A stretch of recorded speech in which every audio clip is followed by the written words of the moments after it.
LoveLine. LoveLine is meant for an adult audience.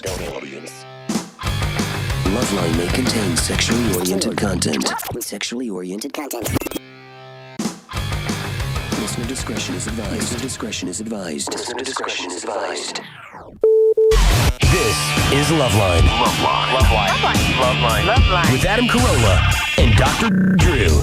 Hey everybody, it's LoveLine. I'm Adam. That is not Dr. Drew. That is Dr. Bruce and his laser.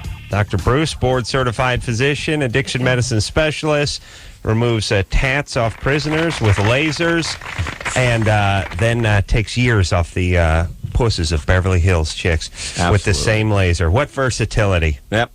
Dr. Bruce knows emergency medicine, addiction medicine, so if one of you rockers ODs tonight, Bruce will be there, or if you need a tat of an some chick you met on the road burned off you, Bruce will be there. Phone number. More sober than you, Adam. I know. It's they're I think they're like those hard edge guys.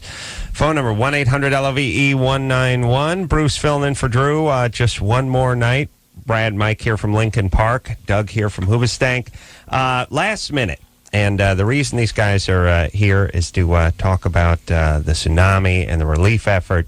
And I may screw up some things because we just got started. But I had heard that Linkin Park had ponied up $100,000, which I thought was very impressive just the other day. And I'm guessing Hoobastank is now involved as well as other bands. Yeah, we ponied up $101,000. Oh, 101. We waited to see what they were going to pitch in, and then, And who else is involved, and how does it work? And we'll give you some phone numbers or some web addresses and all that stuff, and you can dig deep and donate yourself. So let's just talk about the project in the first place. What's it called, and how do people get involved? Okay, I'll break it down from the get-go so everyone fully understands what we're talking about. This is Brad, by the way. Not to be confused with these other clowns. Right. We in Linkin Park have actually had the opportunity to play all over the world. And in particular, we've had amazing experiences in South Asia, Southeast Asia. So when we saw the devastation on the news, it really hit home. So you played in at least nearby the places? Or we've played in Malaysia, we've played in Thailand, we've played in Indonesia. Really? Yeah, so we've pretty much seen where these places are, and it's easy to just feel like, I was telling Doug, because Hoobastank has been there as well, I think it's easy to just think, oh, that's somewhere else, that doesn't really affect me. Yeah. But, we've been there, and those people are people just like us. So what we did is we made a donation to the Red Cross, who we've worked with before, and we actually started an organization called Music for Relief, and the idea behind it is let's try to put together almost like a coalition of artists who really care about raising the emergency funds that the Red Cross needs to get, the water issues, the medicine, get all the aid to these people, but also get their fans involved as well. So it's really been a collective effort in the music industry. And by the way, I know a lot of people think it's that sort of, between the sort of act of God part and the people I'm not too familiar with part, it's easy to sort of, it doesn't come home like 9/11 kind of stuff. Right. And I don't know, just in a weird sort of humanistic, philosophical kind of way, I don't think the act of God stuff elicits enough sympathy from people. Do you know what I mean? Right. I mean, maybe I'm just making this up, but it's like, if a terrorist had hit him, everyone would immediately rally. It's because you got someone to get angry at, Right. If an earthquake did it or a volcano went off, it's kind of like, well, they must have angered the ocean god. It's a weird, I don't know, it's a weird, primitive thought. And I'm sort of guilty of it myself. It's like, oh, thank God it wasn't a terrorist attack.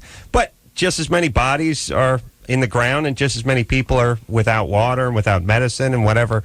Actually, much more, I would say.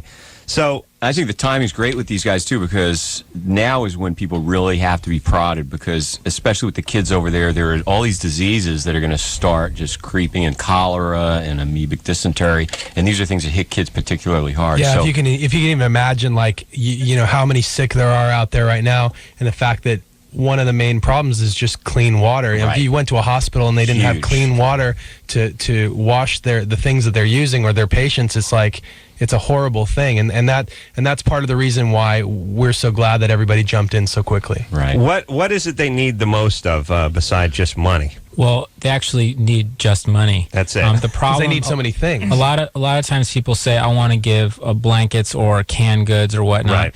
But those actually carry hidden costs that make it more cumbersome for the relief workers to actually get what they need to the people who need it. So by giving them cash, it allows the experts that are actually there on the ground to take that and get exactly what they need to the people who need it the fastest. And is the Red Cross the best way to go about that? Well, they're an agency that's extremely well respected around the world, and we've worked with the Red Cross after September 11th and also after Hurricane Charlie. So we really feel confident with them. That's why we've partnered with them to create Music for Relief. You do hear about these stories of these unscrupulous guys coming about and starting like bogus websites and ripping people off. And I just think to myself, like, first off, cosmically, where does that put you? You've just some chick in Iowa raised a bunch of money from her school, from her third grade class, and they sent it to you so you could get a new Kirker pipe for your jet ski. Like, cosmically, where does that put you?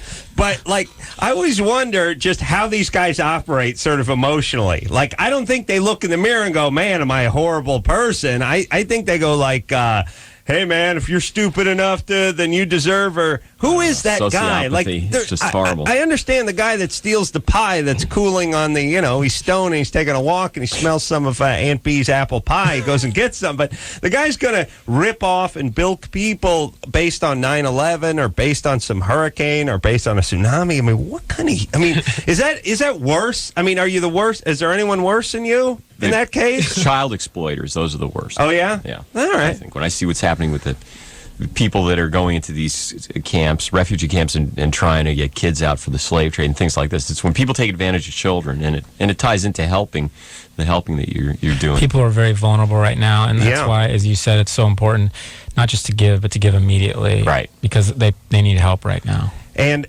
the and what is it? What is the long-term sort of prognosis? I mean, what is the plan? Are we just in cleanup mode right now and then start trying to control any outbreaks of disease? Right. What's like the guys are saying, hitting it on the head is water, pure water, and sanitation, because the type of problems, cholera is spread by impure water, and it causes dehydration, and it's as simple as having getting the water purification going, getting the sanitation systems back in place, and then IV fluids for the dehydration that these diseases cause is almost immediately effective in saving lives. And I heard there was a typhoon like blowing through there as well, as if they didn't have a ass full of water already. Then like a hurricane or some sort of at least major storm hit like the following week.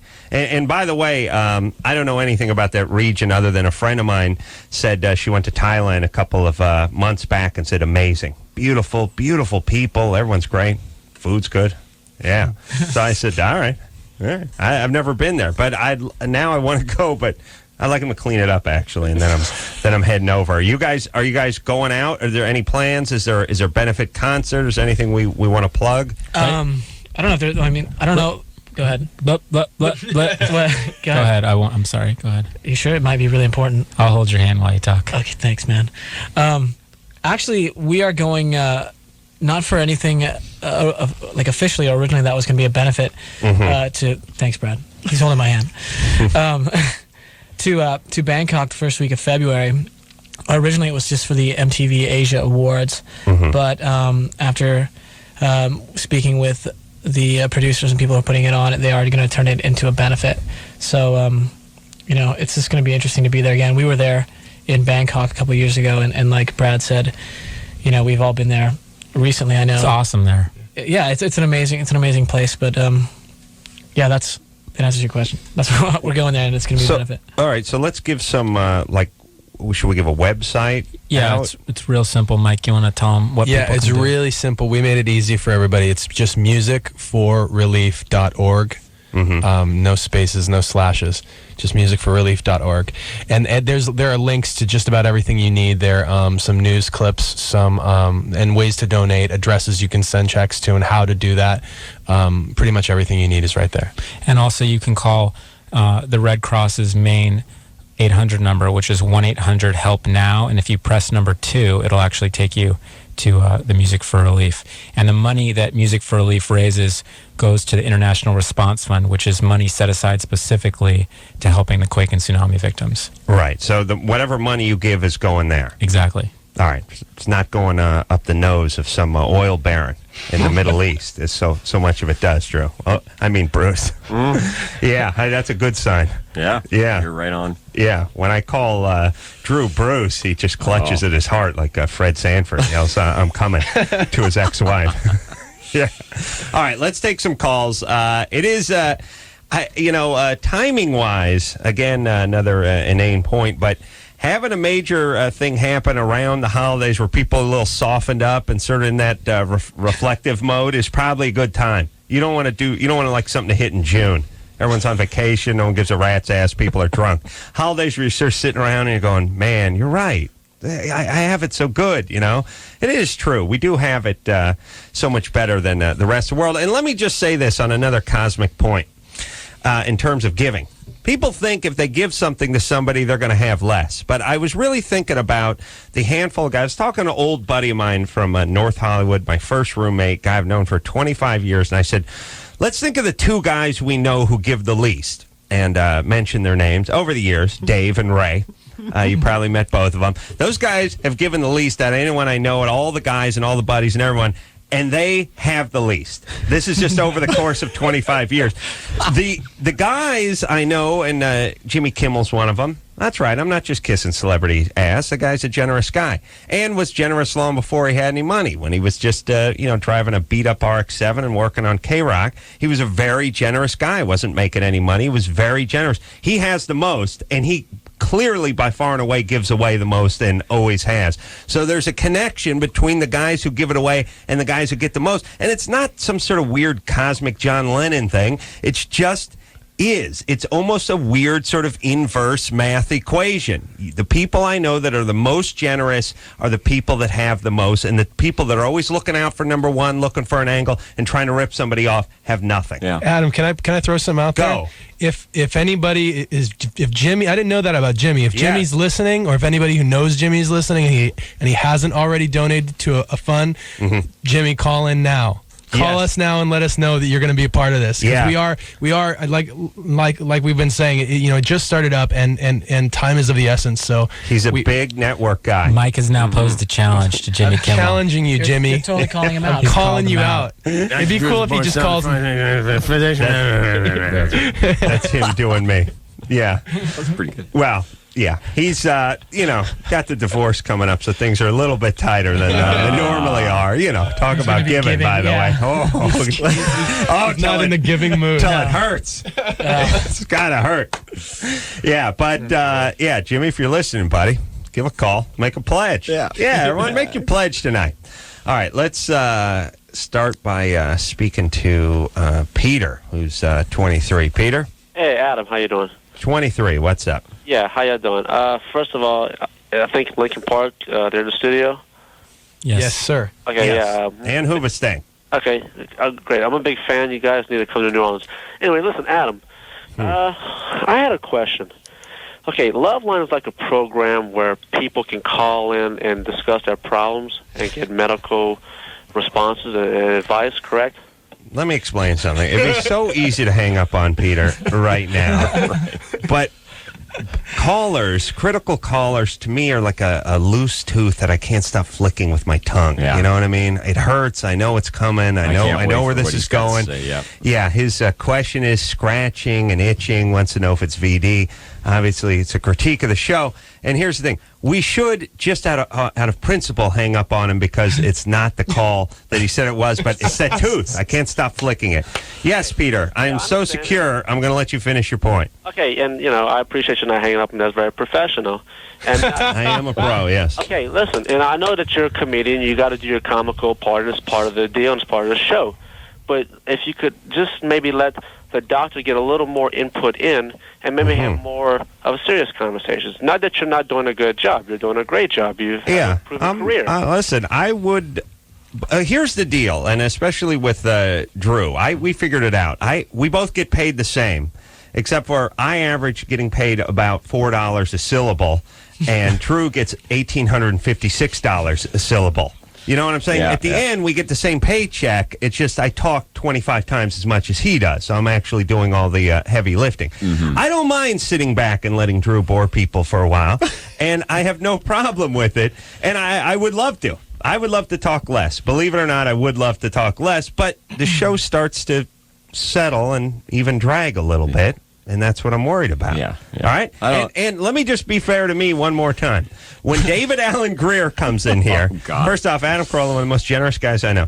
When David Allen Greer comes in here, he talks his ass off, and I barely say one word because David Allen Greer's funny, David Allen Greer's entertaining, and he's talking. And you can't shut him up. But I don't talk. No. If we get a guy in here who wants to start yapping, and once out of every 55 guests, we get Steve-O comes in here when lights his nutsack on fire, and he's beaked up on like Percocets or something, and he never stops talking, he can talk. All right?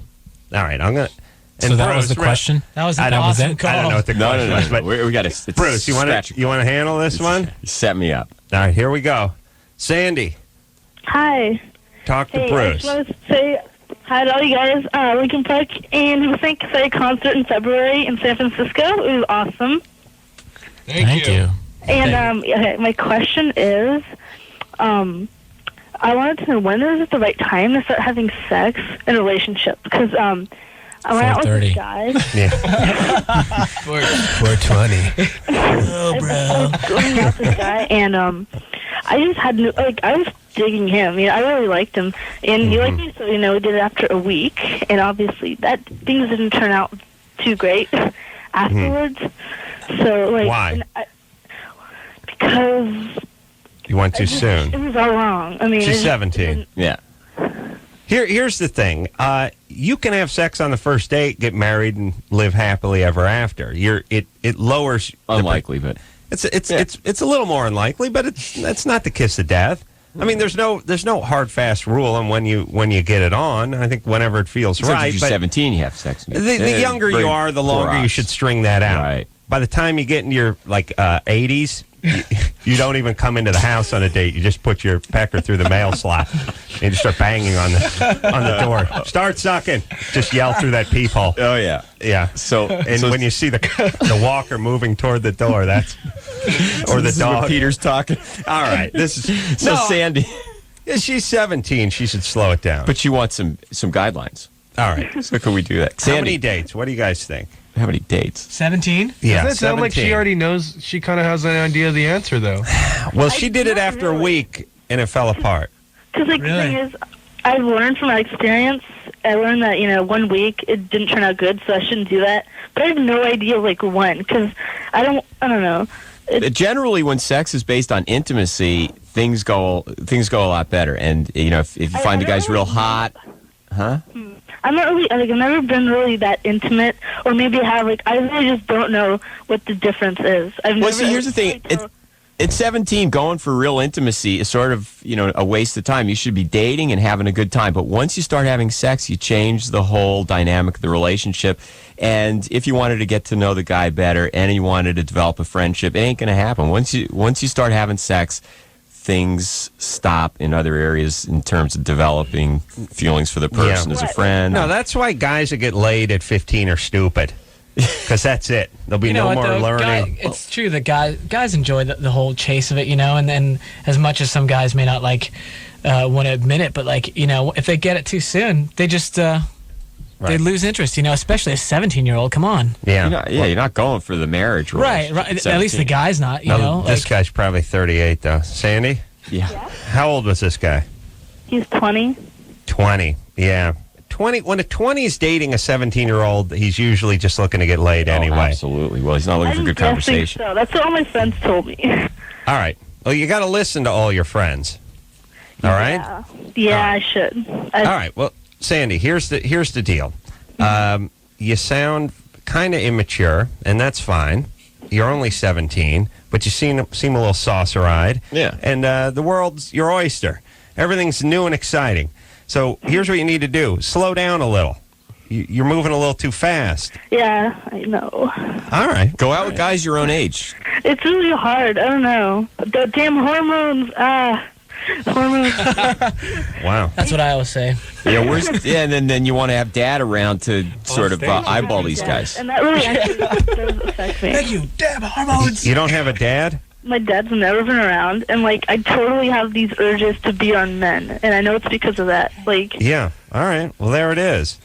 I So don't know knowing- what to do about it though. Like, I really want, like, I need men, but I don't know how to about getting it the right way. Because the way I do it, I sleep with them, but I know Yeah. it's not the right way to feel the connection I want. But I don't know what to do about If that. you stop it all right now and see, I know we say see a therapist, but there are good reasons for that because left to yourself, you're not going to do anything but what you know to do from what you've been through. And your experience with men, it's going to lead you right into the Well, bed. here's the thing, too, is there is a never-ending supply of 19-year-old guys with boners and El Camino. Yeah, right. And not in that order. Right. Oh, maybe in that order, yeah. who knows? Yeah, I the don't point is how, we always talk about this, which is if you're a 16, 17-year-old girl, your dad abandoned you, everyone becomes daddy, you have many issues surrounding men, all of a sudden you wake up, you're 15, you got a C cup going, and guys are checking you out at the mall, what are you supposed to do? Fill the empty School's place. boring, everything else sucks, your mom's busy with work and her new boyfriend who you don't like, and all of a sudden you're the belle of the ball. And so you start going out with these guys, and these guys aren't great guys because you don't know any better. You're 16, you're 15, you're 17, they're 21, 22, 23. They're losers, but because they're 5 years older than you, you look at them as deities. Right. They come around, they use you up, your self-esteem diminishes, and as your self-esteem diminishes, you start going out with worse guys more often, trying to fill a void. Yeah. Sandy's Wow, that was good. That was Well done. amazing. I was just going, wow, he's got this all thought out. Yeah, maybe I should talk more. That's it. That's my pledge in the new year, to talk more. Right. Yeah, and judge. Drew's That's gonna my get new. back That's and my resolution. But also, Sandy, do something for somebody else. I mean, this is a great night to talk about getting together with friends, not looking at how you can please yourself, not looking at, get together and form some sort of a group, get some donations going for the Tsunami thing. Start doing some things for other people. And I really, yeah. She's gonna get together with a few guys, Yeah, have right, sex, yeah. get drunk, That'll be and fall, group sex. pass out. Okay. No, but it is. I know it sounds trite and ridiculous, but seriously, getting together and getting some money and doing something from somebody else. I was a Catholic Big Brother for a while. Far before any quasi-celebrity came to my life. I was a Catholic Big Brother. And I remember I got sort of sucked into it, like a friend of a friend, and next thing you know, I'm at a meeting, and next thing you know, boom, they give me a kid. And it was like, he lives far away, and I got to see him every Sunday, and I got to buy the Taco Bell and stuff. It was rewarding. It was the best thing I ever did. Yep. It really was. I got And roped into the same thing. And You it was- did? Yeah. First year in medical school. I recognize you. You were my kid. Put that wind-up beanie on. Lick that giant lollipop. That's why I'm yes. so successful. No, but it was a great thing. It did was. change. And it takes time, but people that get a lot done have plenty of time or are able to get things done, and it does something for you. And again, you hear the cliches, better to give than to receive and all that kind of stuff, but it really is important. And by the way, look at any loser, find any guys living in that crappy one-bedroom and he's in his 40s or living at home or got a car with a bunch of primer and Bondo on it or doesn't have insurance or doesn't have a hot wife or any of that stuff. Find a loser. I'll find you a guy who gives nothing. I'll find you a guy who gives zero, whose favorite charity is themselves. Mm-hmm. That's the guy. Find me a guy who's got everything. I'll show you a guy who finds time to donate. Look at the correlation. And it's not just about money. It's not, well, of course, the guy has a crappy job. He doesn't. No, you don't. Look, I didn't have any money when I was a Catholic Big Brother. It doesn't cost any money. Just spend a couple hours on a weekend. That's all. You show me a guy who has nothing, I'll show you a guy who gives nothing.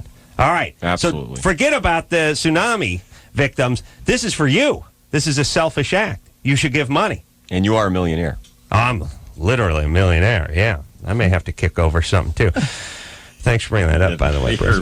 Quite welcome. We will, and by the way, do as I say, not as I do. That's another adage I like. Linkin Park represented here tonight. Also, Hoobastank here talking about the relief for the tsunami victims. You can go to the Red Cross. You can go to the website, which is www.musicfor musicforrelief.org. Just one word, musicforrelief.org. Make your contribution or call 1-800-HELP-NOW. 1-800-HELP-NOW. We'll be right back after this. LoveLine. Okay, wait. My hair. We'll be right back.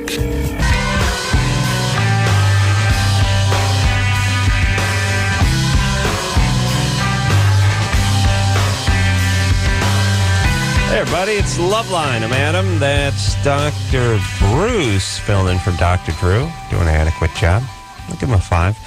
Drew will be back tomorrow night along with Crystal Method. Brad Mike here tonight from Linkin Park. Doug from Hoobastank in tonight. Getting involved with the tsunami relief, and if you want to make a donation to that very worthy cause, you can just go to www.musicforrelief.org. All right, or you just call the Red Cross, and 1-800-HELP-NOW is the Red Cross number. They will happily accept your donation. You know, Adam, I'm really, really stoked that during the break you pulled Mike and me aside and told us how much you're planning on giving to Music for Relief. And I know you're going to probably wait till later in the show to keep people tuned in to let them know the amount. But I want to say it was extremely generous. I just want to thank you. We really thank you. It was just extremely generous. You must and I know be a very, very rich man, because like he was saying, if you give a lot, you must have a lot. So you really practice what you preach. And, well, I don't want to give anything away, and the reason I pulled you aside off the air is because I don't like to talk about myself on the air. My job is sort of conductor. I move the calls along. I get the information to the kids. I help the kids. I don't filibust. I don't talk about myself. I don't give personal stories. Those who listen to the show know, lucky if they know where I come from or who my parents are, any of that stuff. And I don't like to talk about myself again. So I didn't want you to talk about it on the air. And I won't say how much exactly just yet, but I'll give you a clue. It is at least what you put into that vending machine. And then some. And I'm talking at least. Could be. And by the way, anyone who's seen what came out, we got Cokes, we got cookies, we got a Snickers bar. It is going to be at least that and then some. All right, Bruce. Yes. Your only job, really, is to get me coffee and pick the calls. I picked number 6. You're 1 for 2. Poked at it, and You poked at it, but remember the sticker I plan? put it there. Yes. You moved it 3 times since I put it on 6. Really? Yeah. All right. Mike? Yeah. I'm calling you a liar, Bruce. You're 17? Yep. What's up? Not a whole lot. How are you guys doing? All right. Hold on a second. First off, never talk to dudes. That's the one thing I've learned from doing this show. Don't talk to 17-year-old guys. I know, but it's like a train. It's like the brakes locking up on a freight train. Just sparks sailing out. Mike, we'll talk to you in a minute, but there's no chicks. Is Sam? Yeah. Could Sam be a chick? Michelle. All right. We can help her. Michelle? Hey, what's up? You're 21? Yes, I am. What's up? I have a question for Dr. Bruce. I really love sex, enjoy it and everything, but I cannot seem to have an orgasm.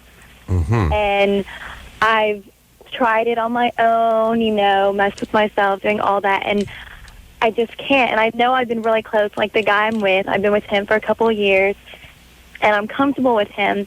But it's like when I get to that point, like I'm close, I can't, and then I don't really freak out, but I just kind of like, okay, let's stop. Like, yeah, you're all up in your head. Yeah, it's very common in women.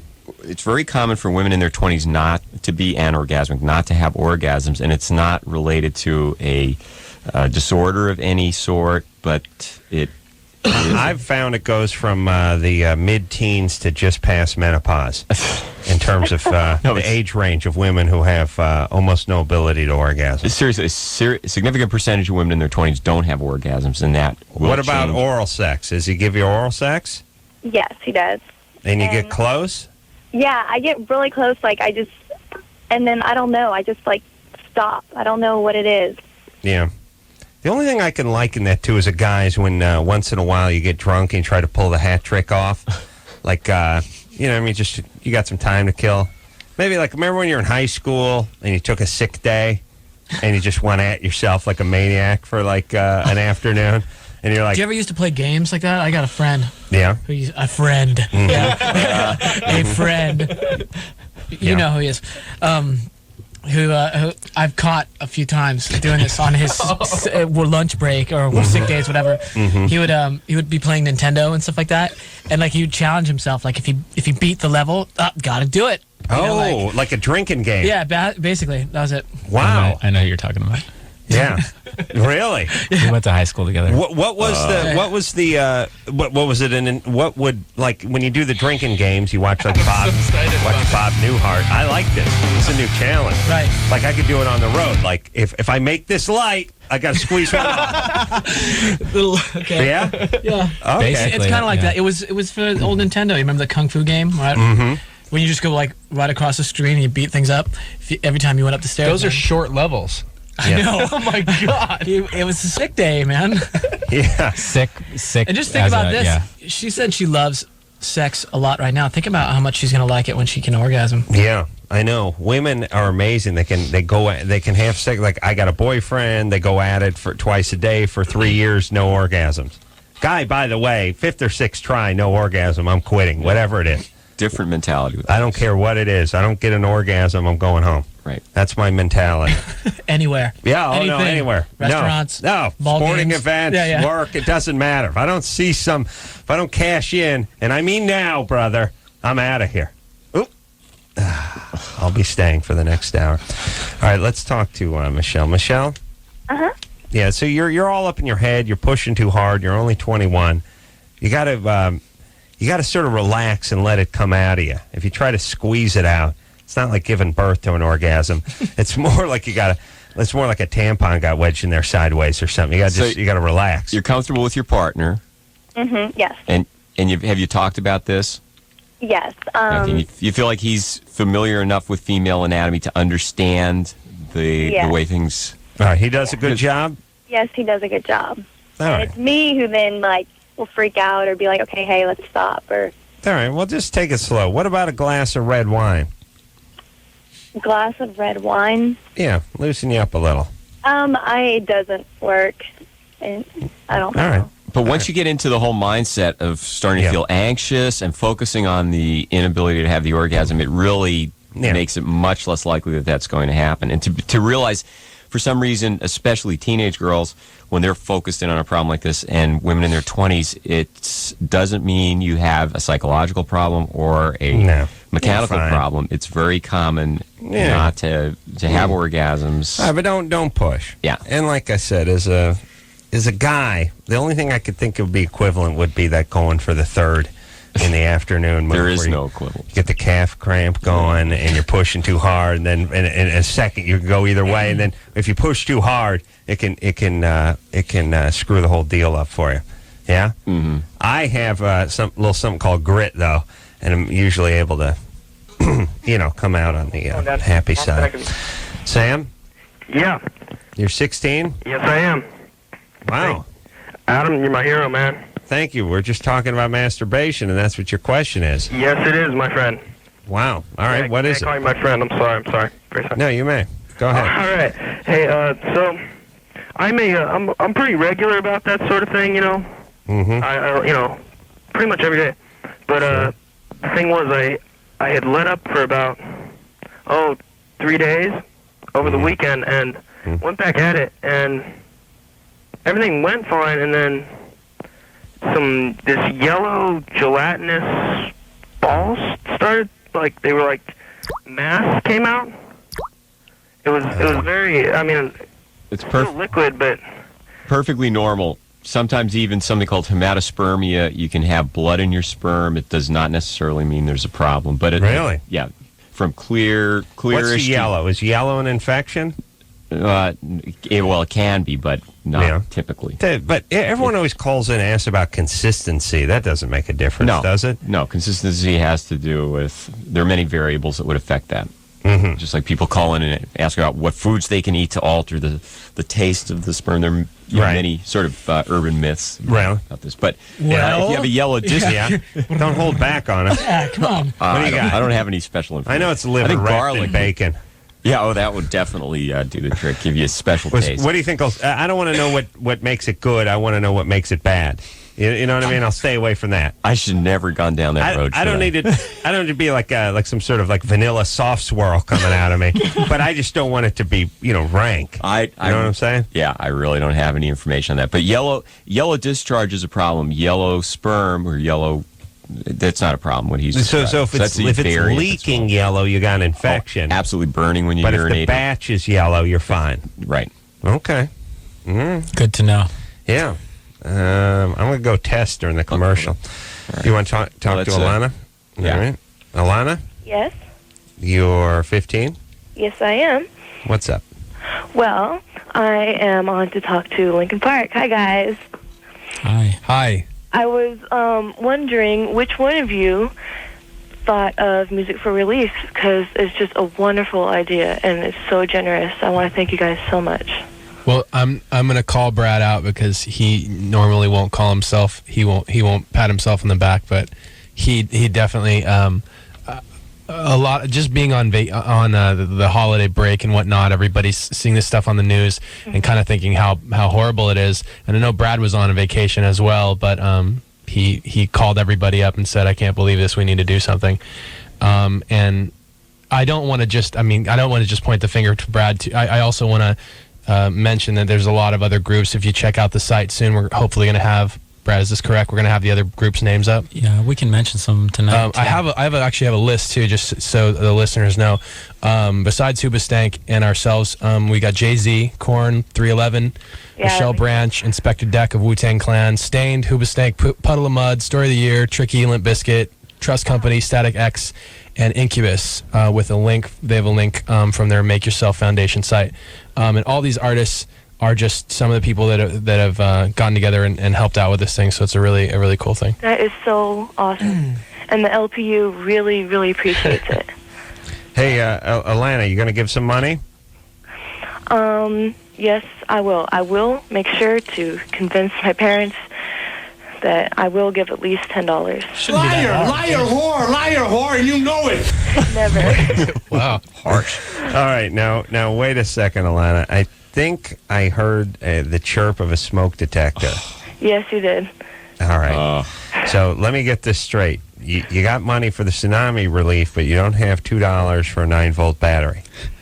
I don't know what the hell is wrong with it. How long has it been doing that? Here's where it gets good. 2 years. 2 years. Do you understand who we're dealing with here? Now it's going to go. Did you pick that out just by listening? Oh, it's going soon. That's amazing. Get under it. Used to it so you don't hear it at all, you know. Here it comes. Where is dangerous. Wait. Where are you standing? Stand under it. Okay. Are you under it? Yeah. Okay, because it will go about every 30. Linkin Park knows about my beeping fire alarm. Great.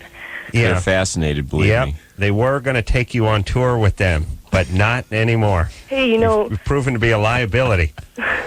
Yes. I sold the most tickets for you guys for Project Revolution. You know that, right? I won your Ibanez guitar. Oh, really? Ooh. Nice. Wow. That's now you've broken even. Yeah. Because you had the smoke. Pay me because I couldn't get to LA. And Alana, hold on one more time. They're on the way. Will you please stand directly under that smoke detector? Okay. I'm trying to pace the chirp. It goes about every 33 seconds. Okay. All right, now be quiet. Let's see if we can hear it. This is Kick-Ass Radio. Mike, do a rap about it. Oh, come on. Why isn't it going off? Are you standing underneath it? Yes, I am. There it is. All right. Wow, that thing's on a wider spread than I've ever seen. That thing's going off about every 45, 50 That's seconds. because it's been going off for, she said, like 2 years. So yeah, it's been slowing down. Battery's probably almost dead. Do you live? Is there a man in the house? Mm-hmm. There is. Is he confined to a wheelchair? Yeah, is he or is he feet tall? just like chained to a bong? Like he can't get on a goddamn chair and put the battery in the thing? It's supposed to be connected electrically. I don't know. All right. Oh. Can you imagine living with that for that long? Evidently, it's not. Oh, let me tell you something. Never really sleeping. Oh, we have them. We talk to people Sleep where it's in their 45-second room. intervals. It's above their bed. Right. I say you would drive a reptile insane. You understand? Like if you had an iguana in an aquarium, it would eat its own tail, try to kill itself because it would go insane because of the chirping every 34 seconds. People get used to it. And let me just say this about that. Imagine when they made the smoke detectors. Somebody, and there must have been some sort of federal regulation that these things have to last this long. They have to put out such and such a decibel noise. When the battery gets low, they probably made very stringent guidelines. Like, look, it has to be 100 decibels. It's got to be every 30 to 35 seconds. Nobody could ignore it. Nobody could possibly. Nobody. Yeah. Now, not only people know it, I don't think people can fall asleep without it. And here's the thing. We're breeding whole generations because now I talk to people and it's like, yeah, I got a 3-year-old and a 6-year-old. They're being weaned on this stuff. It's like roaches where the next generation got used to the poison. It doesn't work anymore. The smoke detectors don't work anymore because people grow up with the chirp. So the next generation smoke detectors should have no chirp at all. Like just. Yeah, and people just going, I'm going insane. Yeah, what's going on? We got to change the battery. It's better yet, just make it out of styrofoam, like from a Kia or something, and stick it up there. Yeah, drive everyone insane.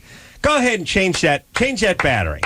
Today's the day you change that battery. Why so many LoveLine callers, though, have that chirping? I don't think that's a great sign.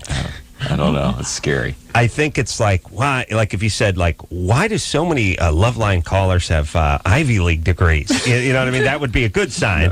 Why so many have the chirping smoke detector in the background? Yeah? Yeah. All right, let's take a little break. Hoobastank here tonight, Linkin Park here tonight. We have a very worthy cause for you. We'll just go to where was that? Yeah. No, wait. Where did I write that down? Give me the way. Oh. It's under here. There we go. You know it. It's like memorized. www.musicforrelief.org. That's www.musicforrelief.org. Give until it hurts. We'll be right back after this. Call Love 1-800-LOVE-191. Can I get pregnant if I do it? You get addicted to aspirin? That's pretty accurate. LoveLine. Be right back. Hey, everybody, it's People LoveLine. I'm Adam. That's Dr. Bruce. Dr. Bruce. Filling in for Dr. Shut up! We're having our own conversation over here, Adam. Could you excuse us for a second? We're having a conversation over here. You guys just use it like our national airways, like your private intercom. Just hanging out on the air. It's great.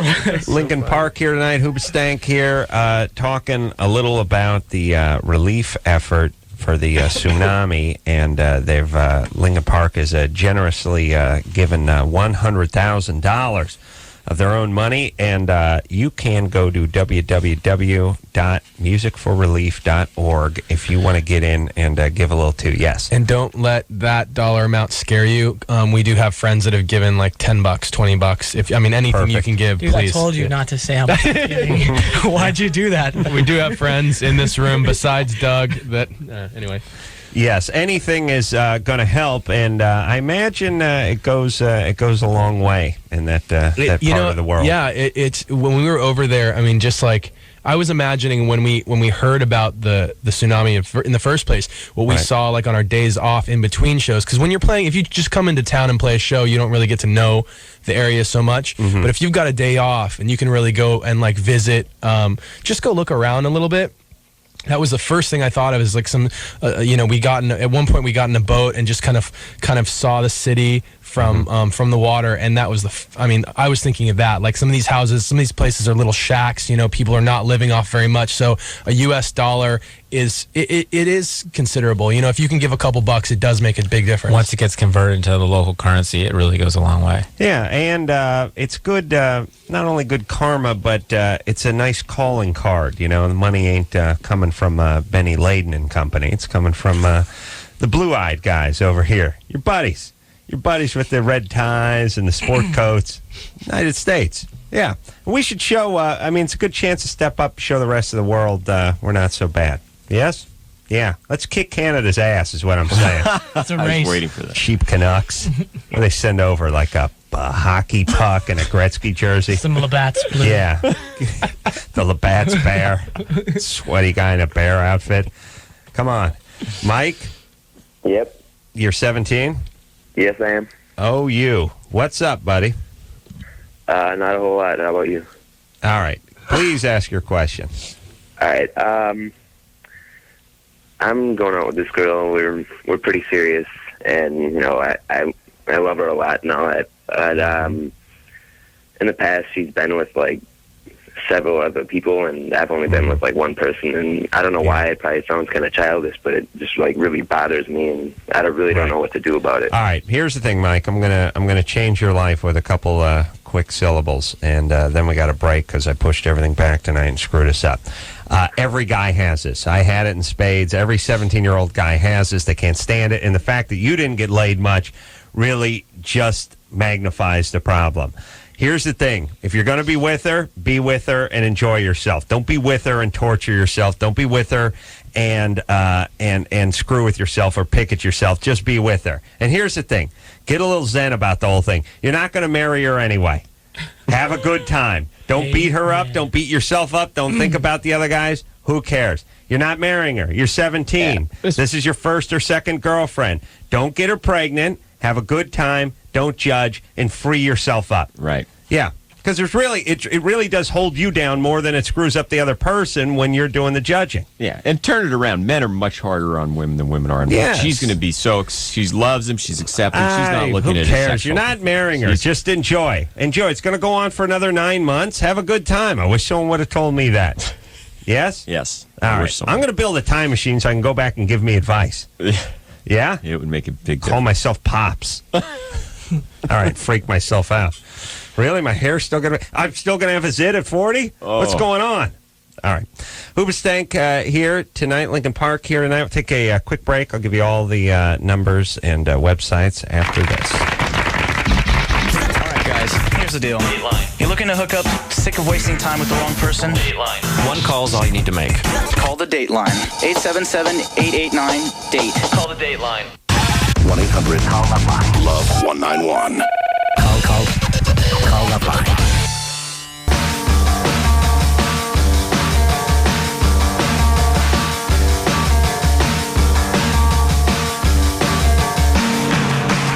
Hey, everybody, it's LoveLine. I'm Adam. That's Dr. Bruce. Dr. Bruce filling in for Dr. Drew. Crystal Method in here tomorrow night. Good guys. Can't believe those guys play like tech music. They look like truck drivers. Brad, Mike here tonight. Also Doug from Hoobastank. And, of course, Linkin Park. If you want to get involved with this project, which is giving away a little money, doesn't matter how much, just whatever you can afford, you go to www.musicforrelief.org, or you go to 1-800-HELP-NOW, which is obviously a phone call away.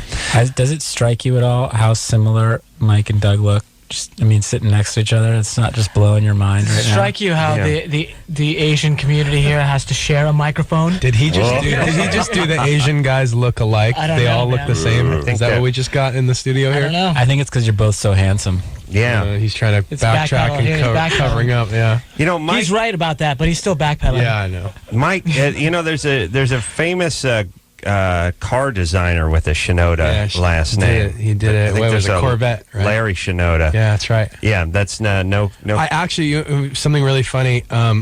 We donated some money earlier this year to a bunch of different organizations. I donated to the Japanese American. This is Kids Without Vets. I thought he was going to say we donated some money to Larry Shinoda. Check this out. Vets Without Vets. this random guy. Like I went and visited the Japanese American National Museum and presented him with a check, and we were doing this whole big thing. Like we were standing out in the lobby, and it was where they're taking pictures. It was like a big deal. And this random like 50-year-old guy comes and his wife come like running down the stairs, and he's Trip like and fall. and he goes, "Are you Mike Shinoda?" And I'm like thinking like he's gonna go, "My kids are fans," or thanks for donating. He goes, "Oh, I have no idea who you are. I just heard your name, and my dad's Larry Shinoda." And I actually meet the guy like for however long, for my whole life, I've heard, "Oh, the Larry Shinoda, he's the famous one, famous Larry Shinoda," blah blah. And then I get in this band, and I'm the famous Shinoda. Yeah. He's like, "I get to meet the famous Shinoda that like everybody knows better than my dad now." No, I get. Yeah, there's nobody listening to this show who knows who the Corvette designer Shinoda is. That's funny because nobody know who I was too, and then I get in this band, and now I'm a famous Shinoda too, and I'm not even the famous Shinoda. Yeah, Doug was telling me at break that he got during the holidays when he was shopping, like Christmas shopping, people would stop and be like, "Dude, you're from Linkin Park." Yeah. And I'm like, "Yeah, shut up." Shut up, kid. "Yeah, I am. You suck." Dude, I met that guy Mike. He's a jerk. Yeah, I know. Yeah, right after I punched him. Here's the thing. Yeah, it's nice to be recognized, but even in increments, like you're that dude from that show. Even when you don't know, even when they don't. My family actually does that to me. They go, "How long is that crank dumper song? That's on the Comedy Channel. Which one is that? Is that on?"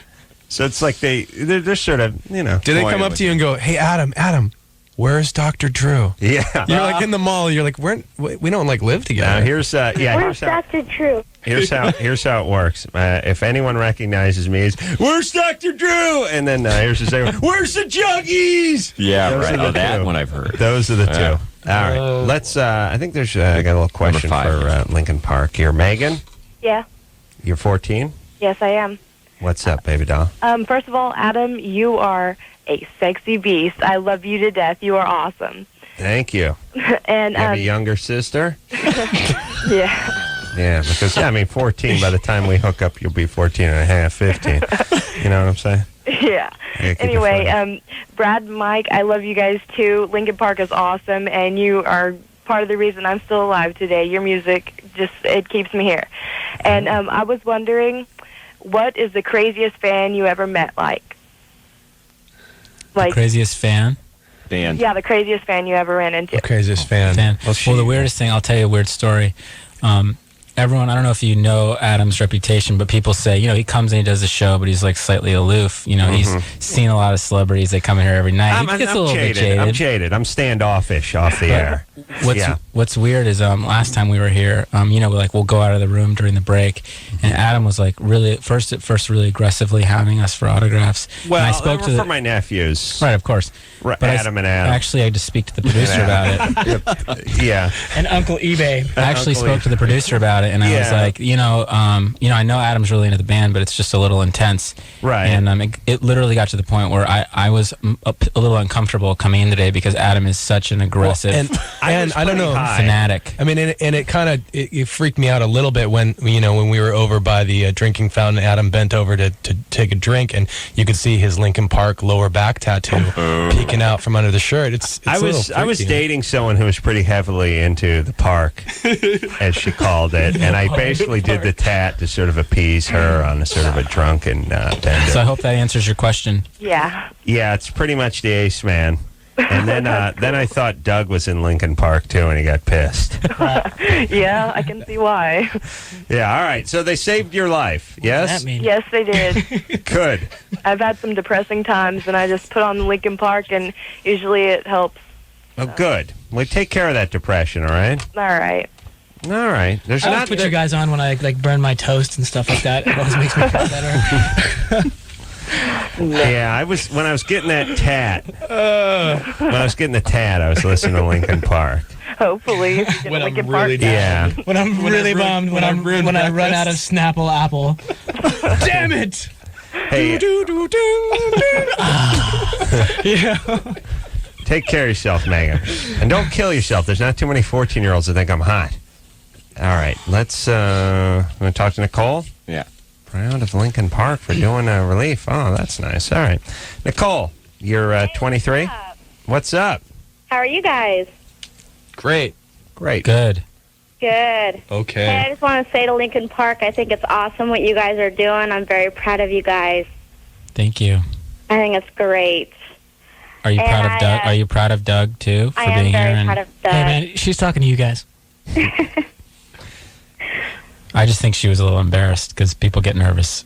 Around. I am mean, kind of nervous. I get This is nervous. my first time on the line. Really? And are you going to give some money? I already did. I went and I put $25 down. Good. All right. Yeah. Way to Yeah, go. thank you. You're looking out. It's a lot of money. What do you do for a living? I am a state employee. Where do you work? I work in Idaho, or at Boise. What do you do? What do you work on? I work for the transportation department. And It's pretty interesting. yeah, sounds fascinating. Buses and trains. Yeah. And what do you do? And what do I do? Yeah. I am kind of like a secretary. All right. So you don't make a ton of money, right? You're not a rich woman. No. But yet you dug deep and gave $25. I did. That's awesome. Yeah. That'll go a long way. And one day, if a tsunami hits Boise, she's calling from Boise. It would never happen. You never say never. That's what I've learned in this business. Right. Hey, it's snowing right now, so. I'm just saying a tsunami hits Boise and somebody from some other part of the world digs deep and gives you $25. I say more, probably 25 with interest. Yeah. All right, Nicole? God bless you, baby doll. Thank you. Hey, when is Linkin Park coming back to Boise? Thursday. They're coming Thursday. We're going to be at Steve's Sugar Shack this Thursday. They'll be there Tuesday and Thursday. They're With, there even number. At the Chuckle Hut. We're opening up for the Beatles. When do you? What's a good? I know it's a trite question that's probably asked, but I haven't asked it in a while. Where are the good places to play now? Is L.A. jaded? Is New York jaded? Do you want to go to the middle of the country? What's the vibe You mean in the States? Yeah, in the States. In the States. Let's let Doug answer that. What's that place? Way to get out of that one. No, what's that place with the is it Washington that has the rocks and like the canyon? Actually, I have an answer. Yeah, I have a serious answer. That's in Washington. The best place to play, one of the best places to play in terms of fan reaction, like intensity, is by far is Utah. Oh, really? Oh, absolutely. I actually agree with that. You concur. I think concur. we've heard it before because I think the theory was they're wrapped a little tight, a little pent up, and they just explode. You know, that's why the shows in Japan are amazing too. Oh, really? I would. That was my theory on it all. That they were just so businesslike all the time. You know, they go to the shows and they just explode. Yeah, they go ballistic. Right. Yeah. You know what I like? You know what I like to. You guys are Japanese, right? You got something going there? I like. You know what I like? I like something going on there, right? I like the. I like the. You got some Japanese in you. I like the high. I like the high. Like once in a while. Arigatou gozaimashita. Hey. You know, once in a while I turn on the TV, I see what a crazy sumo wrestling thing, and they go back to the commentators, and there's two guys wearing suits looking like they're right out of 60s movies, and one guy's talking like a auctioneer is just, beaked up on meth, and the other guy's just next to him like, hey. And he's basically saying, I agree. Yes, I hear, I acknowledge, and I agree. Part of it too is that you want to be respectful in the sense like, yes, I'm paying attention. You know what I mean? Yes, I know. Yes. You imagine if you were doing a radio interview. I mean, you're talking to us right now, and all three of us are going, yeah, yes, yeah, yeah. We're listening. Yeah. I know. You think that would be bad radio, but I would enjoy it personally. Yeah. And here's why. Here's why we need high. I've discovered this. I logged. I now have 1,000 hours speaking on the cell phone where no one's on the other line. Yes. Because LA is the worst goddamn city in the nation for talking on cell phones. Everyone I know lives up in the hills. I live in the hills. I'm driving all around through the canyons and everything. And I tend to go on rants. So my thing is like, I'm going on a 20-minute jag into the cell phone. And why does the arrow have to turn red? Can't the green turn arrow just stay green or just turn with the signal? Why am I sitting? I'm talking. 20 minutes goes by, and then eventually it's like, hello?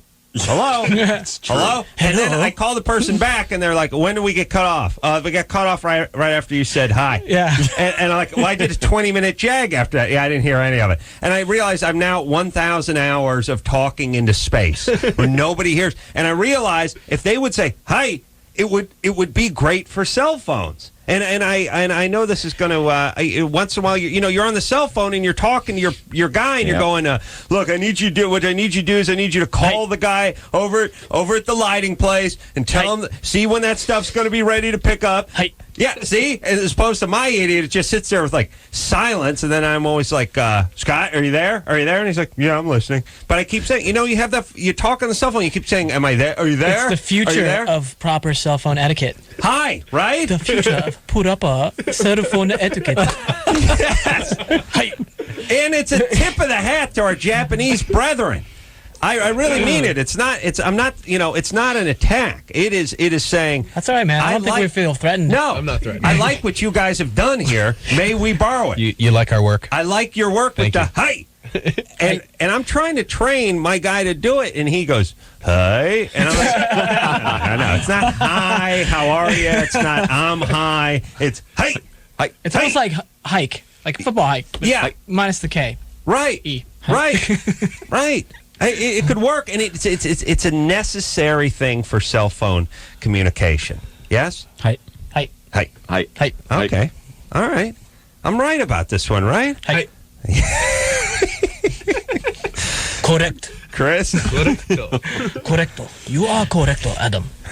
Oh, boy. That's a culture I could really do well in. I really do believe that. I'd stop at this point. You've redeemed yourself a little bit. No, I mean, they're proud. They're proud. Oh, here we go. Yeah, no, they're smart. He's going to go, they're work proud. Hard. They work hard. Short. Great. Here it comes. No. I'm a fan. Chris? Yeah. 19? Yeah. What's up? Hey, I got a question about tattoo removals. Hey. If you if you get a tattoo removal by a laser, does it leave a scar of the tattoo? Dr. Bruce, I think this one's for me. Okay. Go for it. You were calling to ask Linkin Park that question, right? Oh, no, my bad. Sorry, I was ordering pizza. Yeah. So if you have a tendency to scar, for instance, people that don't. What does that mean? Just keep moving. Keep moving. Can't track. You're right. If you have generally, if it's done right, you're not going to scar. Oh, the technology's there. The keloiding, if you form keloid scars, which is pretty rare. People that they'll have their ears pierced or a small cut, and then the scar tissue will just continue to grow into a large mass. Let me ask you a question, speaking of Asians, which is the brother man tends to keloid, right? Mm-hmm. Darker pigment in the skin. It's more common in the darker your skin is, it tends to be more higher percentage chance of getting the keloiding scar. It's more common. What about the Asians? No. But the more pigment you have, the more chance that you're going to have hypo or hyperpigmentation. You're going to have a darker area left behind or a lighter area than your native pigment after you have tattoo removal. So you have to watch the energy. Better do it on a white guy than an Asian guy. The lighter someone's skin, the less chance there's going to be any evidence when the tattoo removal is done that there was ever a tattoo. Mike, we're safe. Mm-hmm. Yeah, you guys are lying. Remove away. Mm-hmm. Mm-hmm. So how many sessions? Erase board. Adam, you're thinking about getting that Linkin Park tattoo removed? I was thinking after this experience. I was going to have it replaced with a Lincoln log. Actually, it's an average of 8 to 10 treatments done once a month. Yeah. Sometimes it's limited by pain. Depends on which. Chris, what are you? You white guy? Yeah.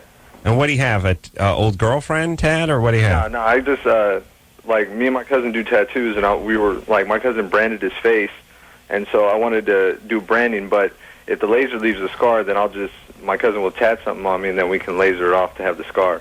No, it's unusual to have a scar. Oh, so wait a minute. Instead of branding yourself, you do it with the laser. So you do the tat, and then you leave the scar with the laser, and it's sort of pussy's version of branding. Yeah. Basically. No, you can use the same laser actually to treat scars. All right, but look, what he doesn't want to use your laser because it doesn't leave a scar. Right, he wants a scar. Yeah, he wants to be Yeah, it's not going to work for branding. Yeah, it's like I need to buy new underpants. Oh, these won't do. They have no skid mark on them. He actually wants stuff that's bad. Great analogy. You see what I'm saying? Yes. That's exactly what I buy the chub pack that's already pre-skid marked, already worked in. Hey, it's the patient that comes in that wants the complication. Skid mark underwears. Yeah.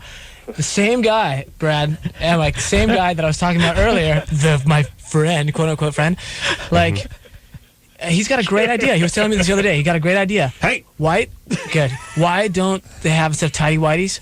Hey, tidy brownies. Hey, yep. Tidy brownies to erase the skid marks. You wouldn't even know you got them. Here's what I feel like. Not that I or anybody in this room has that problem. No, but I know what you're saying. I feel like I would start crapping white to combat it. I feel like my bowel would know.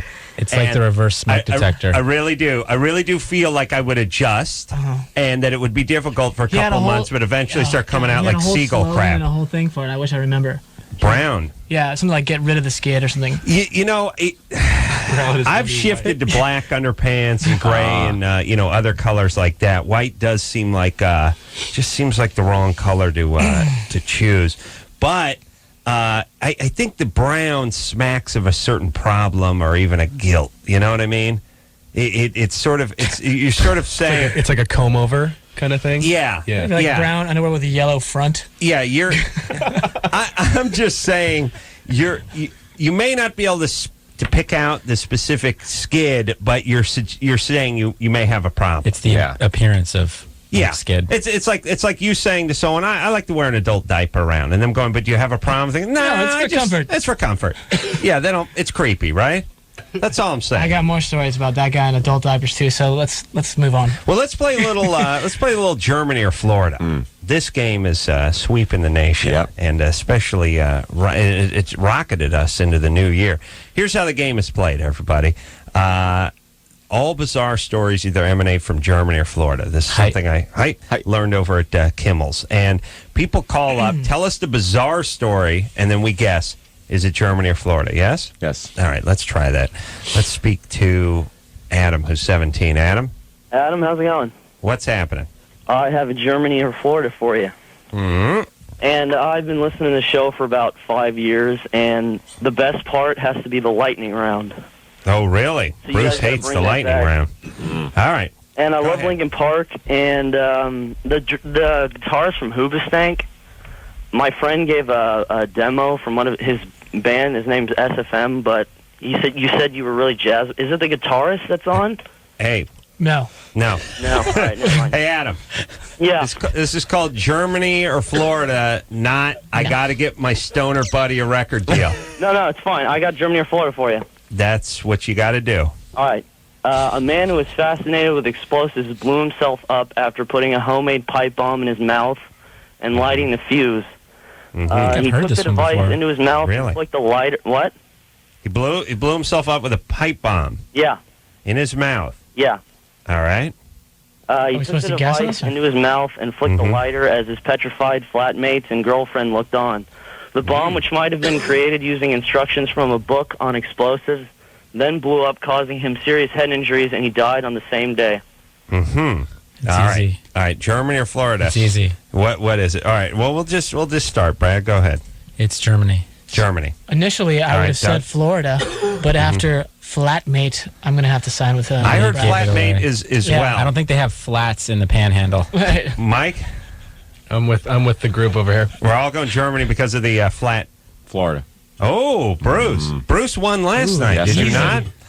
not? Bruce We is such have a heard contrarian. flatmate before. I know that's something they have in England. They would call an apartment a flat, but do I they don't see call Germans that in blowing Germany? their heads off. Well, yeah, it's like if this news article was written by somebody in England about a story in Florida, I can see your point. Ooh, interesting. Wow. Tell me. Thank you. Thank you. That's too obscure. But I'm going to go Germany. I'm going Germany too. Everyone's going Germany except for Bruce, who goes Florida. Adam, what is it? Germany or Florida? Well, Adam, you're never wrong, but you are now. Because it was Florida. It was Put that written in in there an just to throw us English newspaper, though. Oh, Mike. See? Way to go, threw us man. off. Yeah. All right. Thanks, Thank you, Adam. We're gonna Because I say- was thinking Florida at first because of the pipe bomb. Yeah. Sounds too un-German. Yeah. He but read one of that book, that anarchist cookbook, and I heard flat too. He and really, it's that was stuck unfair out at of- me, but he threw us off on that one. But you know what? We deserve it because we attempted to sort of cheat in a small sense by picking out a word, thinking that Adam had slipped up and seizing on that. And we've been burned. And it's 2 nights in a row I've attempted that feeble technique, and it did not work at all. Comes more of the cultural overtones. All right. A little too clever for our own good. Yeah, we need to take ourselves a little break. When we come back, Greg's got a question for Linkin Park about working with Jay-Z. We got Rebound Girl pregnant. Wants to know what to do. Can't give BJ. Big her. He's too big and her mouth's too small? Hold on a second. Molly? Oh, yeah, hey. Oh, yeah, hey. He's too big. He's too girthy. Yeah, I don't know what to do. And your mouth is too small? Yeah. I've always wanted that problem. That's why I've always wanted to get with Bernadette Peters. She has this very small mouth. Molly? Yes. Is your mouth unusually small? No, I have a totally normal human-sized mouth, but I guess, I've given a blowjob before, and I guess the other guy was a little bit smaller, and he's 6 inches, I'm guessing he's like 6 inches long and like 2 inches wide, not, normal. Hold on. So he's got like a can of niblets between his legs. All right. Hold on a second. Okay.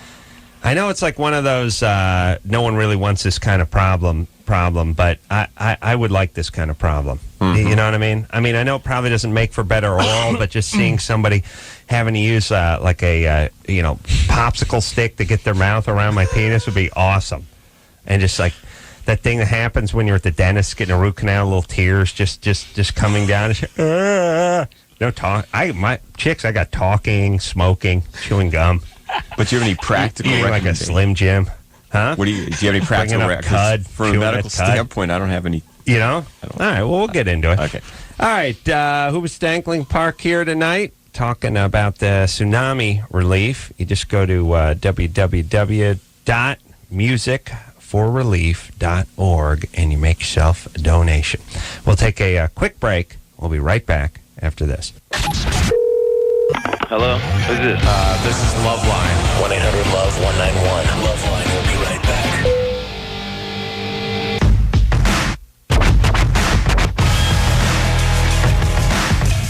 Hey, everybody, it's LoveLine.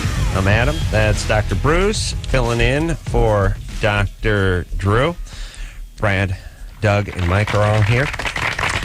Linkin Park and Hoobastank, and talking about the tsunami relief. These people need your money. I'm going to make a donation.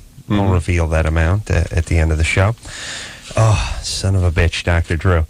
He goes and makes money in Florida talking to some condom nerds. I lose money staying behind doing his job. But it's for a good cause. That's right. That's the important thing. Hey, and you know what? It's karma. Yes? Can I thank some people? Sure.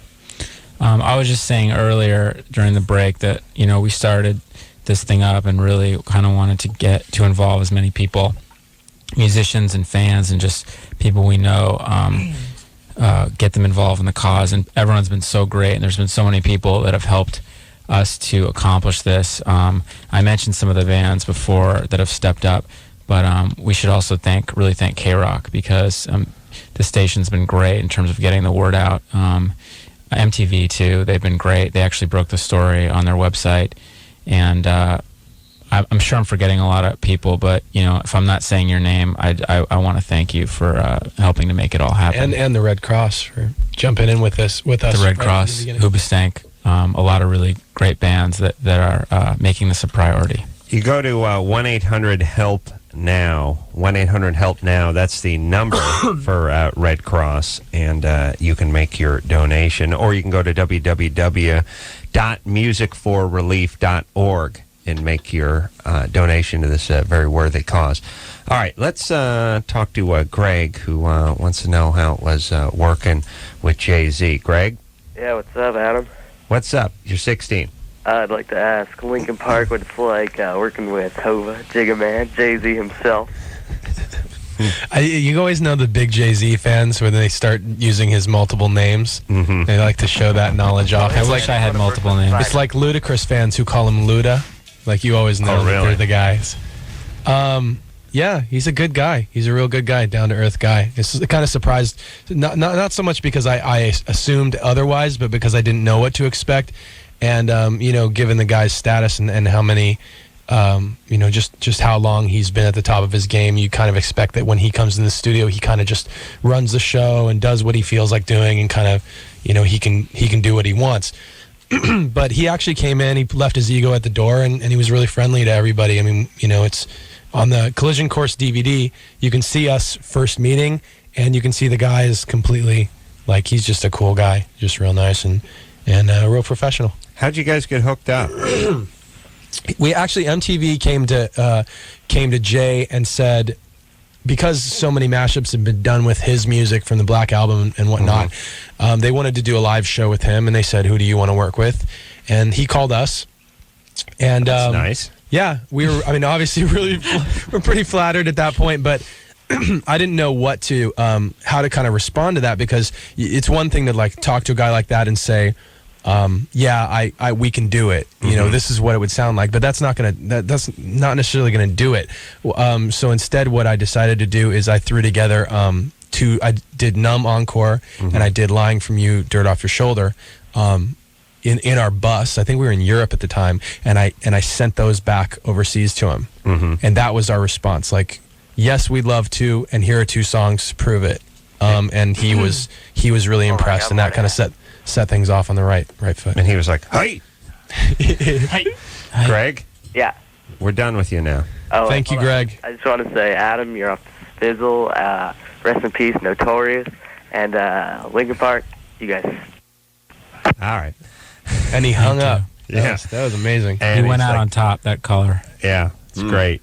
He got the last word. White as a ghost. Probably I had his bar mitzvah 2 years ago, and he's just walking around wigging out. All right, let's talk to Molly. Don't knock it till you've tried it, I guess. Molly? Yeah, hey. All right, so you have what you would consider an average-sized mouth opening. Yes. But your boyfriend has a much larger than average penis. I don't think it's loving. Maybe, I don't really know. Maybe it's just that I don't know the right way to do it. Maybe because when I didn't be graphic, but when I put my mouth over it and stuff, I can't really move around a lot. It's like clogged. Can't get things done. Yeah. You want to make waffles, you want to program the TiVo, and you can't get anything done. But I can't. Guy's penis is too big. No, I know what it's like. You do? Okay. Yeah. Whereas if you're doing like, sodomy, you can get around the house and do stuff, I hate to be graphic, but it's true. I can get stuff done from that position. So what do I do? Phone, conduct a lot of business over the phone, that kind of stuff. I think this is, you need to sort of break each other in a little here sexually. I don't think there's anything we can tell you over the phone other than sort of relax, don't push too hard, and, don't freak out. And by the way, all you girls who are worried about how you're, whether you're doing a good job or not, don't worry about it. It's just the fact that you're doing it. The guy is stoked beyond belief. Yeah. Yeah, he is, especially if he's a civilian. If he's in a band like one of these guys, well, you become a little jaded, years on the road, a lot of groupies, that kind of stuff. Yeah. But for your average guy, and what does this guy do?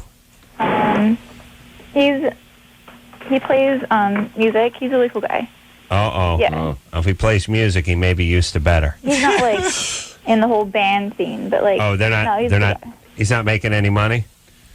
He works at Coffee Bean. He works at Coffee Bean? Yeah. String quartet. He's excited. Believe me.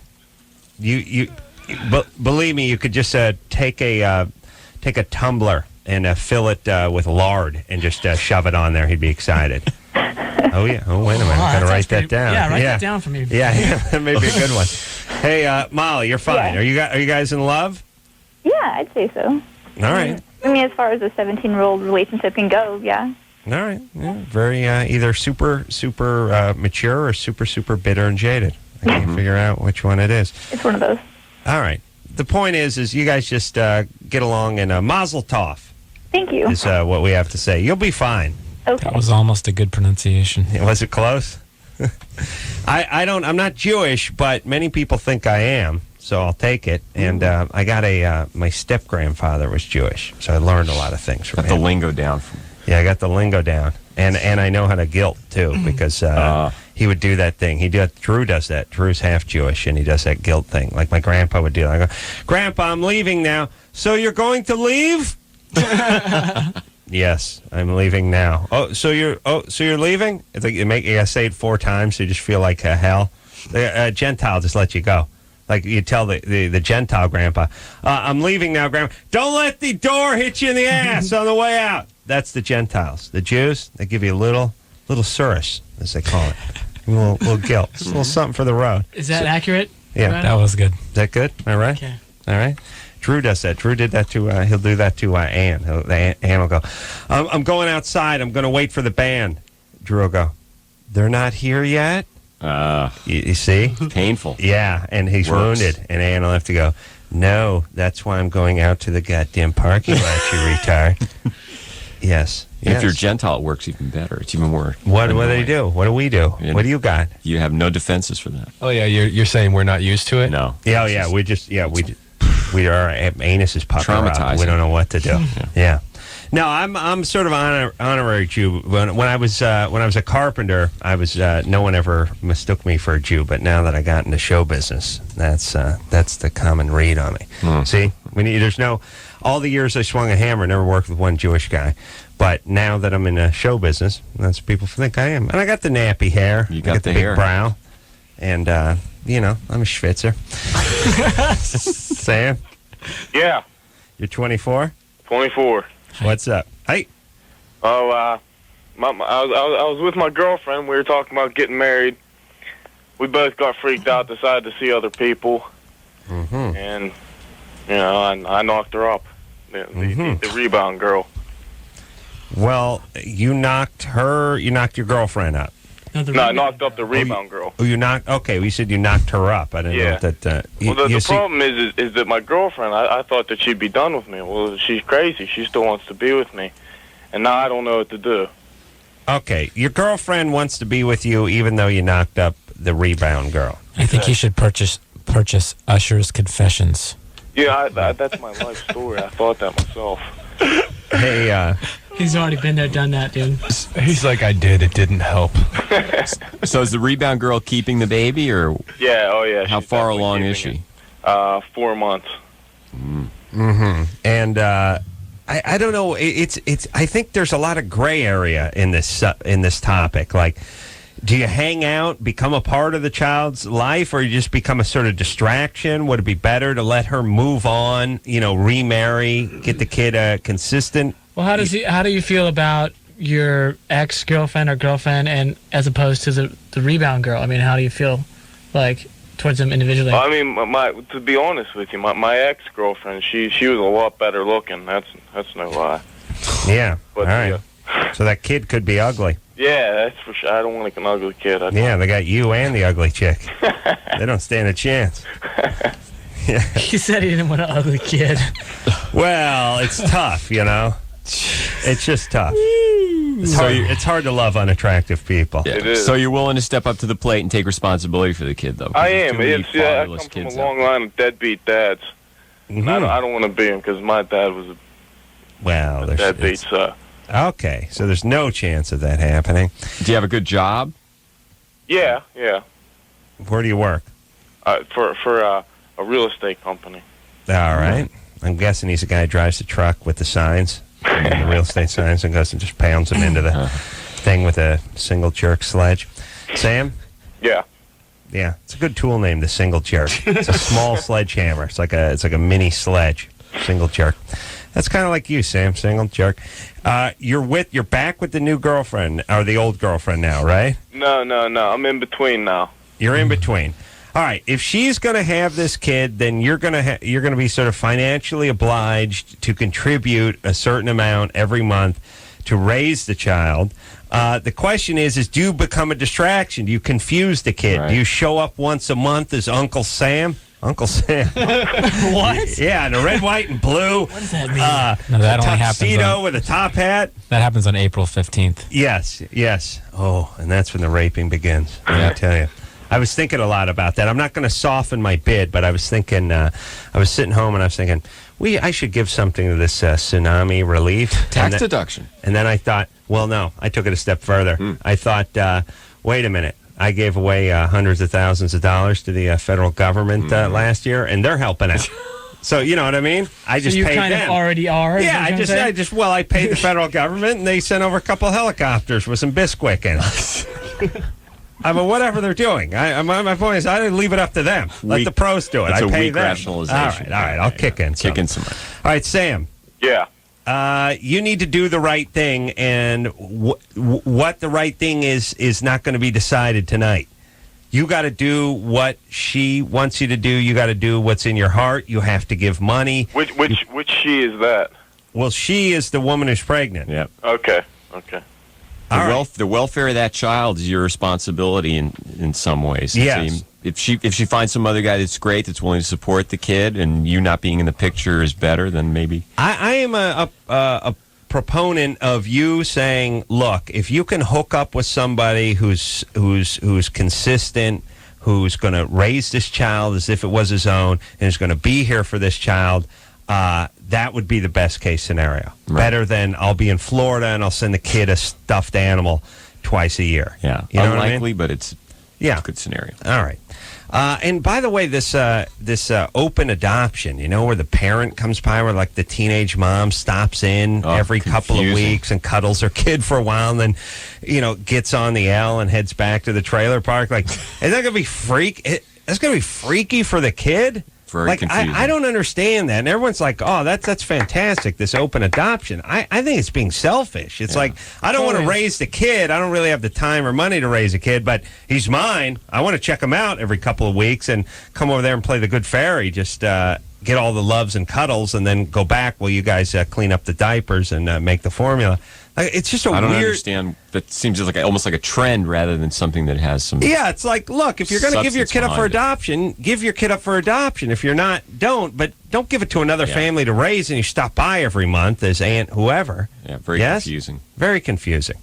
All right, let's take ourselves a break. If you guys want to get in on this pledge, I'm going to reveal my amount. Perhaps I was going to tell Bruce, but Bruce is driving a car that his sister gave him. Oh, yeah. How dare you. Look, I got to be honest. This is going to be a little painful, but I'm going to save you a couple of bucks. My family Camry is a wonderful, wonderful car. His sister gave him like a '86 Camry with 2 million miles on it, and I had to co-sign for the laser. So.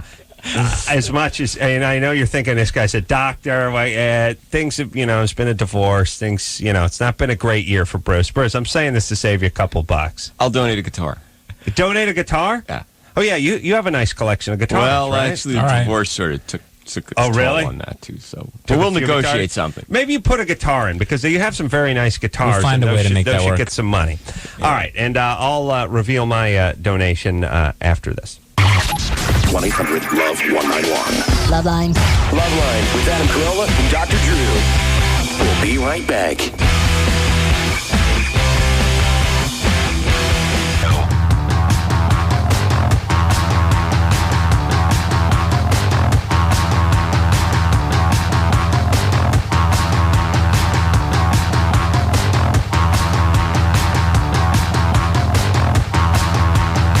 Hey, everybody. It's LoveLine. I'm Adam. That's Dr. Bruce. Dr. Drew in tomorrow night. I'll see if I can squeeze him for a few bucks, but don't expect any blood to come out of that rock. He's tight. He's tight. Oh, yeah. Passionate, but tight. Passionate man. Super tight.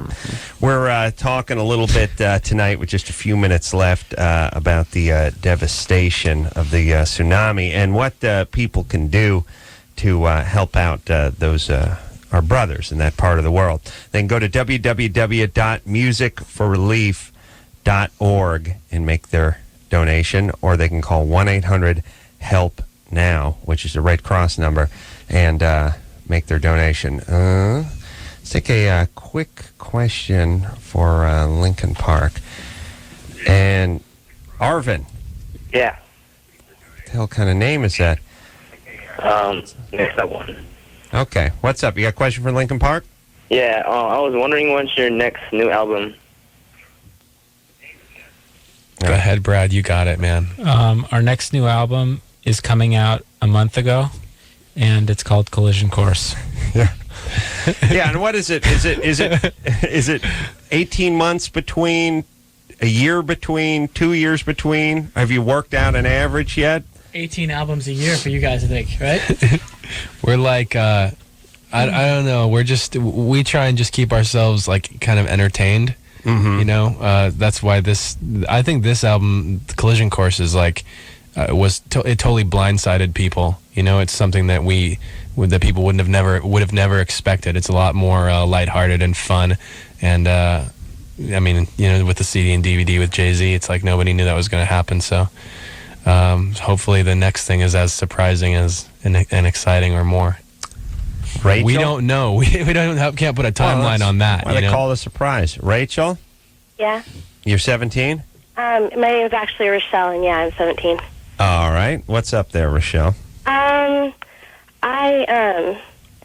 have sex like a lot. My boyfriend would categorize me as a nymphomaniac because like I can't get enough of him. Sometimes it's annoying. Yeah. And he finds it annoying? It's Really? annoying for him, not for me. Like I don't know. I really old like is to he? have sex, and like whenever I have sex with him, I orgasm from like 3 to 10 times during whenever we have sex, and it could be from anywhere from I like. could see that getting really annoying if I was in high school and this multi-orgasmic nympho. I'm not in high school. Wanted to stop riding me. You're 17, though. You're 17. I'm in college. Okay. How old's your boyfriend? He's 17. All right. He's in high school. Right, that's why. I'm sure he's bummed about having an older girl who orgasms all the time and wants sex all the time. Oh, next thing you know, you're going to tell me you have a small ass and huge cans. That's really going to piss him off. Yep. I'd be beside myself if I were him. Yeah, I said he was in high school, by the way. Yeah, he is. Where are you? You're going to junior college? I'm going to a local community college because I graduated high school. Junior college. Here's all I'm saying. I like to shame the people that go to junior college to get them moving because they like to call community college like people who sell their eggs for $5,000 call it donating their eggs. It makes them feel better about themselves. Yes, you donated something for $7,500. That's not donating. Donating is giving to the Tsunami Relief Fund at www.musicforrelief.org. That's donating. You selling an egg is selling an egg. And you are going to junior college, not community college, not 2-year college, junior college. And when I'm in charge, it'll be junior college. Yeah. So it'll be the equivalent to looking at the kids menu. That's why I went like This is part of my shame program. Anyone who goes to junior college becomes a junior. When you go to a restaurant, you get the kiddie menu and the high chair. That's right. Now the good news is you get in the movies cheaper. I can't do anything to stop it. Rules are rules. All right. There is a good side to this, but everything else is just junior. You can't buy beer. You can't buy cigarettes. You're junior. You got to eat at Carl's Jr. You got to eat at Carl's Jr. That's right. That's right. You can't eat Junior Mints. Junior Mints. You can't eat at Bob's Big Boy. It's got Big Boy in it. You go to the junior place, Junior. You sit in that high chair. I don't care if you're 470 pounds. You got to sit in that high chair, and you got to read off the menu that just has spaghetti and macaroni and cheese and chicken fingers. Yeah. So is Rochelle sexually compulsive? With a problem, or is she? All right, don't get pregnant. Have a good time. Stop acting out. Reel it in a little bit. I think you're freaking the guy out. Yeah, well, she also maybe sexual addiction does exist, and it has more to do with going after just the feeling without the intimacy. All right, boring. Can be a problem for some people. All right, let's keep going. Come back. I'll tell you what I'm going to donate to the very worthy cause after this. 1-800-LOVE-191. LoveLine. LoveLine with Adam Carolla and Dr. Drew. We'll be right back. The one and only Live 105.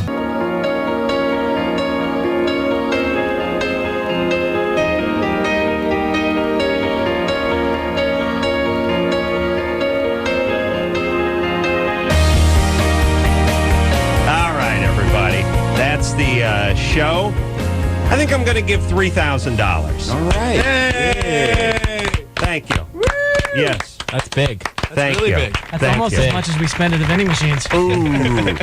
That's huge. Adam Carolla, ladies and gentlemen. My putting his money where his mouth is. Now, I will go to www.musicforrelief.org and do that. Yes. And you guys can call 1-800-HELP now if you want to make a donation, as well as go to that website. Hey, Adam. Yeah. I don't think Drew's actually out of town. I think he's at his house. He just wanted to avoid this whole thing. Oh, really? Yeah. He figured Linkin Park was coming in. That's all right. I'll be calling in to solicit tomorrow. Might cost a nickel. Thanks a lot, guys. You're doing the Lord's work. We really appreciate what you're doing. Thanks for having us. Well, Hoobastank, Linkin Park, get the CDs, go see them in concert, support these guys. They're not running around knocking up people and suing their managers. They're raising money and putting it in the right place. Articulate, responsible. That's right. Keeping it real, as we like to say. Good work, guys. And much luck and success to you. Who's in here tomorrow night? Crystal Method in tomorrow night, along with Dr. Who? I can't remember that guy's name anymore. Dr. Drew. Dr. Bruce, wonderful job all week long. Fantabulous. And until next time, this is Adam Carolla for Dr. Bruce saying mahalo. This has been LoveLine. LoveLine. The opinions expressed on this show are not necessarily those of the staff, management, sponsors, or this station. The producer for LoveLine is Ann Ingold. LoveLine is a presentation of Westwood One Entertainment.